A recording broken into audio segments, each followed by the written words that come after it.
Hello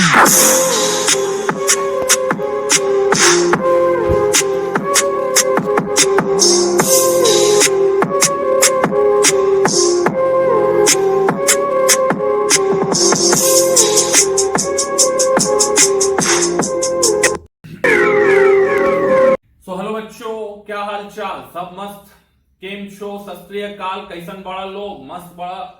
hope करते हैं कि आप सभी लोगों का जेई मेंस का एग्जाम बहुत अच्छा गया होगा। और अब इस जेई मेंस के एग्जाम के बाद काफी ज्यादा हाई डिमांड आ रही थी मुझे बच्चों की तरफ से कि सर हम लोग को चाहिए कॉलेज रिव्यू और आप सारे आईआईटीज एनआईटीज का रिव्यू करो। और इसी के चलते ये वीडियो जो है मैं आपके लिए लेकर आया हूं, जहां पे हम लोग एक कॉलेज का बहुत ही साइंटिफिक तरीके से रिव्यू करेंगे। इसमें कोई बकरबाजी नहीं, कोई फॉल्स डेटा नहीं, और एकदम आपको सही इंसाइट जो है वो कॉलेज का मैं देने की पूरी कोशिश जो है करूंगा। तो पहला कॉलेज जो लेकर हम लोग चलेंगे, ठीक है, लेकिन इस वीडियो से पहले आपको क्या करना है? लाल कलर का बटन प्रेस कर देना, सब्सक्राइब कर देना, लाइक कर देना, वीडियो को शेयर करते रहिए वीडियो को, ठीक है। मेरे बहुत सारे व्यूअर्स ने अभी तक मेरे चैनल को सब्सक्राइब नहीं किया है, सब्सक्राइब कर लो, पैसे नहीं लगते हैं। खैर, हम लोग आएंगे पहला कॉलेज, और पहला कॉलेज जिसके बारे में आज हम लोग चर्चा करने वाले हैं वो college actually it is my alma mater and that college is none other than the NIT Jamshedpur. और जो मैं पहले कॉलेज का रिव्यू करूंगा वो मेरा कॉलेज होगा and that is NIT Jamshedpur. Yes students, जो मेरे नए सब्सक्राइबर्स हैं उनको मैं बताना चाहूंगा कि मैंने अपनी जो बीटेक की डिग्री है वो एनआईटी जमशेदपुर से 2011 के ईयर में स्टार्ट की, और 2015 में इसी एनआईटी जमशेदपुर कॉलेज से मैंने अपनी डिग्री जो है वो कंप्लीट कर ली। तो आज हम इसी कॉलेज यानी कि एनआईटी जमशेदपुर, जिसका एक बहुत ही बेहतरीन पिक्चर जो है आपको दिख रहा है, जो कि मैंने लिया है फोटो की गैलरी से, और ये एनआईटी जमशेदपुर का एक बहुत ही अच्छा कैंपस टूर जो है वो आपको देगा। लेकिन हम लोग सबसे लास्ट में कैंपस टूर करेंगे। सबसे पहले हम लोग बात करेंगे एकेडमिक्स के बारे में लेकर, करिकुलम के बारे में लेकर, कितने स्टूडेंट्स हैं, ये सारी चीजें एकदम स्ट्रैटेजिक मैनर में, और लास्ट में मैं आपको इंफ्रास्ट्रक्चर का एक टूर देने वाला हूं। तो अगर हम लोग बात करते हैं इस कॉलेज में कि कितने स्टूडेंट्स एक टाइम में पढ़ रहे होते हैं, तो 3000 प्लस स्टूडेंट्स इस कॉलेज में बच्चों एक साथ पढ़ रहे होते हैं। और अगर हम लोग बात करें तो इसके अंदर कितने ब्रांचेस हैं, तो 13 ब्रांचेस इस कॉलेज के अंदर आपको मिल जाते हैं। टोटल अगर हम लोग बात करें फैकल्टी मेंबर्स इस कॉलेज में कितने हैं, यानी हमारे कॉलेज में कितने, that is 150 plus faculty members आपको मिल जाते हैं। और जो हम लोग इवेंट्स की बात करते हैं, जैसे कि cultural fest, total technical fest, या फिर डिबेट क्लब, या फिर डांस क्लब, ये सारे जो क्लब्स के इवेंट्स होते हैं, तो टोटल वो 50 प्लस से ज्यादा इवेंट्स मिलाकर होते हैं। स्पोर्ट्स, डिबेट, एक्स्ट्रा करिकुलर जितने भी इवेंट्स होते हैं वो 50 प्लस से ज्यादा इवेंट्स होते हैं। और किसी भी कॉलेज का सबसे इंपॉर्टेंट चीज जो होता है, सबसे जो यूएसपी होता है, वो होता है उसका प्लेसमेंट्स। तो मैं प्लेसमेंट्स का बहुत ही डिटेल्ड एनालिसिस लेके आया हूं। अगर मैं बात करूं, ये जो डेटा है, ये डेटा मुझे कॉलेज की वेबसाइट से ही मिली है। तो अगर मैं बात करूं कि greater than 30 lakh per annum package कितने लोगों को मिला, ये 2019 का डेटा है, बाकी डेटा उनके पेज पे अपलोडेड नहीं था। तो 30 लाख पर एनम की अगर हम लोग बात करते हैं, 30 लाख पर एनम, तो ऐसे कितने स्टूडेंट हैं, तो 2 स्टूडेंट आपको मिल जाते हैं। कितने स्टूडेंट मिल जाते हैं? 30 लाख के ऊपर वाले जो पैकेज के स्टूडेंट हैं, 2 लोगों का प्लेसमेंट हुआ। अगर मैं बात करूं 30 लाख टू 20 लाख, यानी कि 20 लाख से 30 लाख पर एनम की जो सैलरी है, ये कितने लोगों ने ली, तो ये 3 लोगों ने ली। फिर अगर हम लोग बात करें between 20 lakh to 15 lakh per annum, यानी कि 15 से 20 लाख पर एनम की बात करें, तो 5 ऐसे स्टूडेंट्स हैं जिनकी सैलरी की जो पैकेज लगी वो 15 से 20 लाख के आसपास लगी। फिर अगर हम बात करते हैं 10 लाख से लेके 6 लाख तक, तो ऐसे बच्चे, 15 लाख से 10 लाख के जो बच्चे हैं वो आपको 80 दिख रहे हैं। फिर अगर 10 से अगर हम 6 लाख की बात करें, तो ऐसे 350 मोटे मोटी अगर बात करें बच्चे दिख रहे हैं। 4 से 6 लाख में 121 बच्चे, और ऐसे जिनके पैकेज के बारे में भी कोई मेंशन डेटा नहीं है, वैसे 81 स्टूडेंट्स हैं। तो इट इज अ क्वाइट, अगर हम लोग बात करें कि हमारे समय, ये उस ईयर का मैंने प्लेसमेंट लिया है जिस ईयर मुझे लगता है कि प्लेसमेंट थोड़ा सा खराब चला होगा एनआईटी जमशेदपुर में 2019 में, क्योंकि बहुत ही अट्रैक्टिंग प्लेसमेंट फिगर्स जो हैं वो नहीं है। शायद उस समय उस कॉलेज की प्लेसमेंट को मैंने वैसा ही दिया है कि सबसे वर्स्ट केस में कॉलेज ने कैसा परफॉर्म किया है। तो मुझे लगता है कि ये सबसे वर्स्ट केस का जो प्लेसमेंट का सिचुएशन था मैंने उठाया। वैसे जब मैं एनआईटी जमशेदपुर में था 2015 में। तो ये जो आपको दिख रहा है 30 लाख टू 20 लाख, यहाँ पे लगभग 7 student computer science engineering branch के थे, और बहुत सारे ऐसे लोग थे हमारे समय greater than 30 lakh per annum में कुछ ज्यादा लोग थे। तो खैर बहुत ही अच्छा फिगर है, ये बहुत खराब फिगर नहीं है, बहुत ही अच्छा फिगर है। झारखंड में एक ऐसा कॉलेज एनआईटी जमशेदपुर जिसको कि आप देख सकते हैं कि सारा प्लेसमेंट फिगर उसका मैंने आपको दिखाया है। इस प्लेसमेंट को मैं आपको और अलग अलग डायमेंशंस में एनालाइज करके अभी बताता हूं। ये ग्राफ जो आपको दिख रहा है, this graph is very interesting graph. Why it is very interesting graph? क्योंकि इस ग्राफ में हमें ये पता चल रहा है कि किस ब्रांच में कितना हाईएस्ट पैकेज लगा है। एग्जाम्पल करते हैं, ये सिविल, ये सीएससी यानी computer science engineering, electronics and communication engineering, triple E, MCA, mechanical engineering, metallurgical and material science engineering, MSc branches जो हैं, एमटेक के जो ब्रांचेस हैं, एंड देन प्रोडक्शन के जो ब्रांचेस हैं। तो अगर मैं बात करता हूं बीटेक के ब्रांचेस की, जैसे कि मैं बात करूं सिविल इंजीनियरिंग में, तो सिविल इंजीनियरिंग में जो हाईएस्ट पैकेज लगा है वो 11 लाख पर एनम का लगा है। कितना? 11 लाख पर एनम।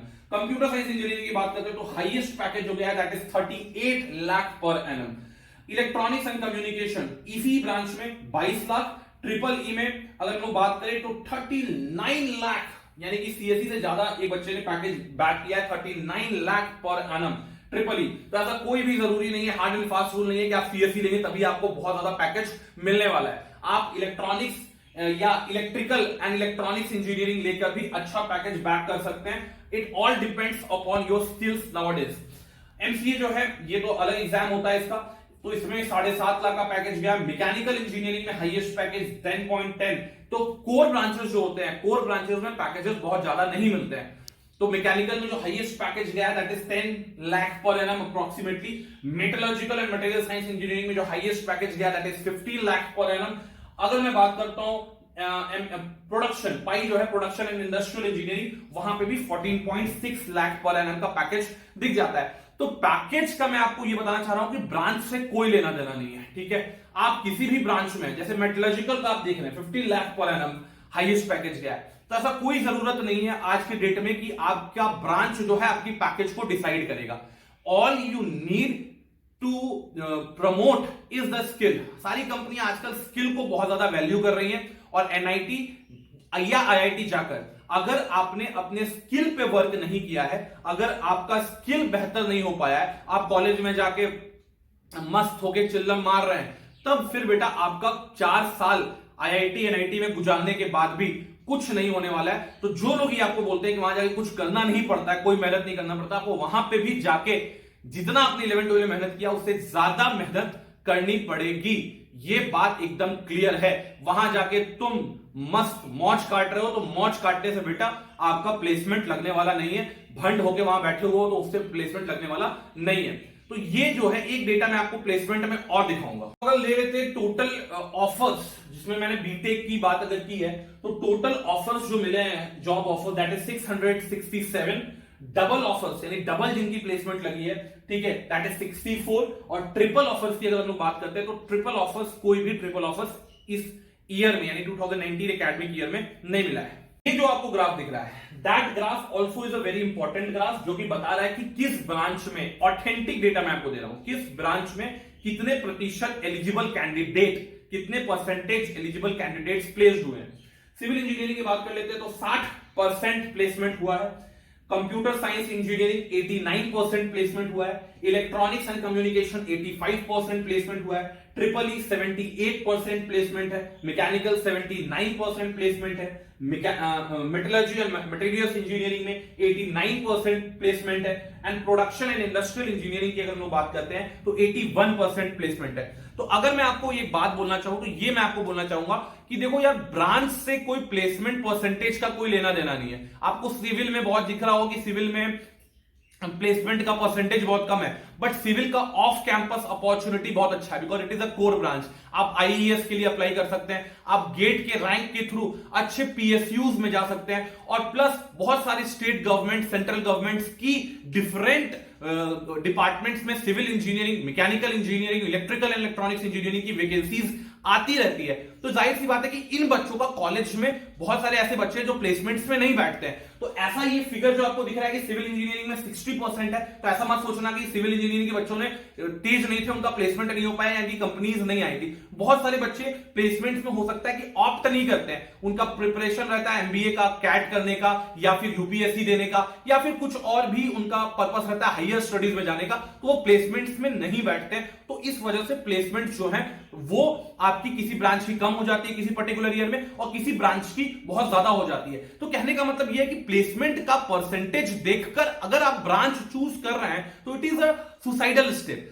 आपका अगर कंप्यूटर साइंस इंजीनियरिंग में इंटरेस्ट है तो आप कंप्यूटर साइंस इंजीनियरिंग लीजिए, अगर आप मैकेनिकल इंजीनियरिंग पढ़ना चाहते हैं तो आप मैकेनिकल इंजीनियरिंग लीजिए, ठीक है। तो यहां पे प्लेसमेंट के हिसाब से अगर आप ये ब्रांच डिसाइड कर रहे हैं तो ये बेटा आपको बहुत ज्यादा ऊपर नहीं ले जा पाएगी। आपका इंटरेस्ट अगर किसी चीज में है बचपन से या बहुत दिनों से इंटरेस्ट है तो आप उस ब्रांच पे जाइए, उसको एक्सप्लोर कीजिए। सपोज कीजिए कि आपको वो ब्रांच नहीं भी मिलता है तो कोई बात नहीं, आप कॉलेज में जाइए, आपको ऐसा एटमॉस्फेयर मिलेगा कि आजकल यार टेक्नोलॉजी की दुनिया में कोई भी चीज इजिली एक्सेसिबल है। तो अगर आप वो पर्टिकुलर स्किल सेट एक्वायर कर लेते हैं तो किसी भी कंपनी में आज की डेट में आप भी अप्लाई करने के लिए एलिजिबल हो सकते हैं अगर आपके पास वो रिक्वायर्ड स्किल सेट है।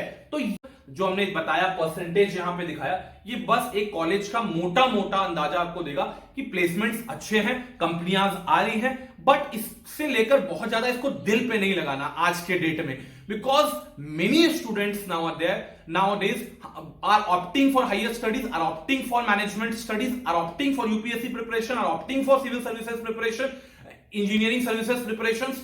तो हमारे समय में क्या था कि बहुत ज्यादा प्लेसमेंट का हवा था, अब वो जो है प्लेसमेंट का हवा नहीं रहा है, ठीक है, क्योंकि अब बहुत ही मतलब माइंडसेट चेंज हो रहा है। 4 ईयर के बाद नौकरी कि आजकल सबका उस समय इकोनॉमिक कंडीशंस अच्छा हो चुका है तो लोग हायर स्टडीज को सपोर्ट कर रहे हैं, तो इसलिए हो सकता है कि बहुत कम लोग अब प्लेसमेंट्स में बैठते हैं। बट एनआईटी जैसी जगह का टैग मिलना, वहां का एक्सपीरियंस लेना बहुत ही इंपॉर्टेंट आपके लिए हो जाता है।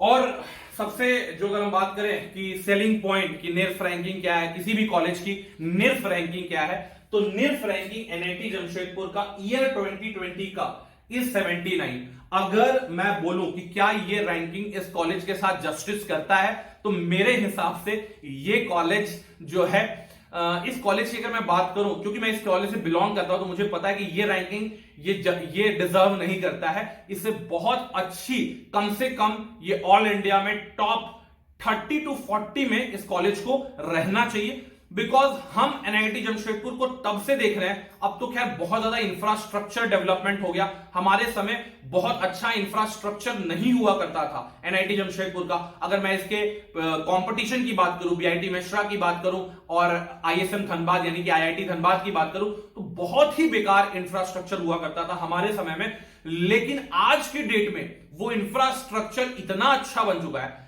तो इंफ्रास्ट्रक्चर से एनआईटी जमशेदपुर को कभी कोई लेना देना रहा नहीं। कॉलेज के कुछ इंटरनल प्रोफेसर पॉलिटिक्स के चलते इंफ्रास्ट्रक्चर डेवलपमेंट नहीं हो पाया, तो उस पर भी मैं बात करूंगा। तो जिसकी वजह से बहुत जो एनआईटी जमशेदपुर डिजर्व करता था वो उसको मिला नहीं, बट फिर भी यहाँ के स्टूडेंट्स जो थे वो इतने अग्रेसिव, इतने ज्यादा इनोवेटिव थे कि वो हाईएस्ट पैकेज हमेशा बैक करते हैं। और बीआईटी मिश्रा की तुलना में अगर मैं इस कॉलेज के बारे में एक ही चीज बोलूंगा, मैं कोई बायस्ड ओपिनियन नहीं दे रहा हूं कि बीआईटी मिश्रा और NIT Jamshedpur CSE both of them are equivalent, but बाकी ब्रांचेस में electrical and electronics, ECE, civil, mechanical में जो एनआईटी जमशेदपुर का प्लेसमेंट रिकॉर्ड है या जो एनआईटी जमशेदपुर का एल्यूनाई नेटवर्क है वो बीआईटी मिश्रा से अच्छा है। अब एनआईटी जमशेदपुर की अगर बात कर लेते हैं तो वहां पे इंफ्रास्ट्रक्चर भी बहुत अच्छा बन चुका है, उनका नया एकेडमिक बिल्डिंग आ चुका है, मल्टी स्टोरी हॉस्टल आ चुके हैं, हाईटेक हॉस्टल रूम्स आ चुके हैं। तो ये हाईटेक वहां पे हॉस्टल तो ऐसा बना है कि मतलब मान के चलो कि आप 5 स्टार होटल टाइप का हॉस्टल रहता है। हमने भी वो हॉस्टल्स एंजॉय किए थे in our last year and believe me guys it was amazing. But मेरे अगेन मैं यही बोलना चाहूंगा कि किसी भी कॉलेज का इंफ्रास्ट्रक्चर इंपॉर्टेंट होता है बट बहुत ज्यादा इंपॉर्टेंट नहीं होता है, क्योंकि वहां की स्टूडेंट मेंटालिटी ये सब कुछ डिसाइड करती है। हम जब एनआईटी जमशेदपुर गए थे तो उस समय बहुत अच्छा इंफ्रास्ट्रक्चर नहीं हुआ करता था, बट हमारे समय हमारा जो बैच निकला, प्लेसमेंट लिया, जिन्होंने प्लेसमेंट लिया, बहुत अच्छी प्लेसमेंट हमारे समय में भी हुई थी। और आज के डेट में भी वो लोग हमारे कॉलेज के जो पास आउट हुए थे 2015 में पास आउट जो लोग थे, वो काफी अच्छी अच्छी जगह पे बेटा प्लेस्ड है। तो एक कॉलेज के रैंकिंग में बहुत सारी चीजें मैटर करती है, इंफ्रास्ट्रक्चर भी ऑब्वियसली मैटर करता है, बट बहुत ज्यादा इंफ्रास्ट्रक्चर मैटर नहीं। Everybody knows that I'm breaking down. Everybody knows I ain't faking now. Everybody knows my heart's faking now. Yeah, she hates me now. I made mistakes, but now I don't ever wanna be alone. I don't really ever feel at home. On my own, in the zone. That's the only way I know. Feeling low, about to blow back up. Too many thoughts on my mind. I can't sleep at night, so I just keep writing. I don't need no help. I don't need opinions, so don't waste my time then. I just been living online. My city don't show me no love, and that's fine. Fuck local radio stations. I got more plays than all of these rappers combined. I'm going again. I've been going in. I'm fed up with so many things. I gotta just let it all out. I'm talking about the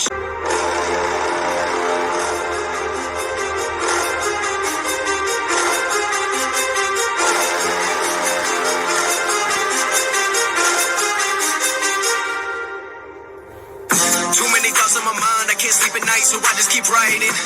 I don't need no help. I don't need opinions, so don't waste my time then.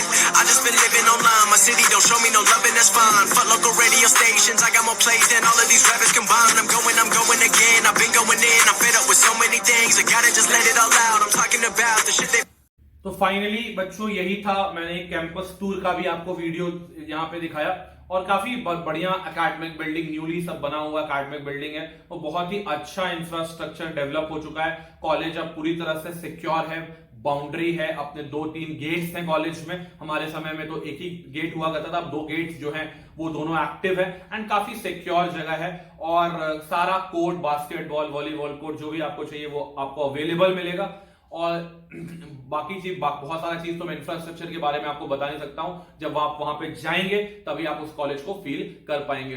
तो ये था हमारे college review series का पहला video. आपको ये video कैसा लगा आप जरूर कमेंट सेक्शन में बताएं, और अच्छा लगता है आपको ये वीडियो तो जरूर से जरूर बहुत सारे दोस्तों के साथ आप ये वीडियो मेरा शेयर करें, लाइक करें, और मेरे चैनल CNK केमिस्ट्री क्यूब को सब्सक्राइब करिए। तब तक के लिए जय हिंद, जय भारत।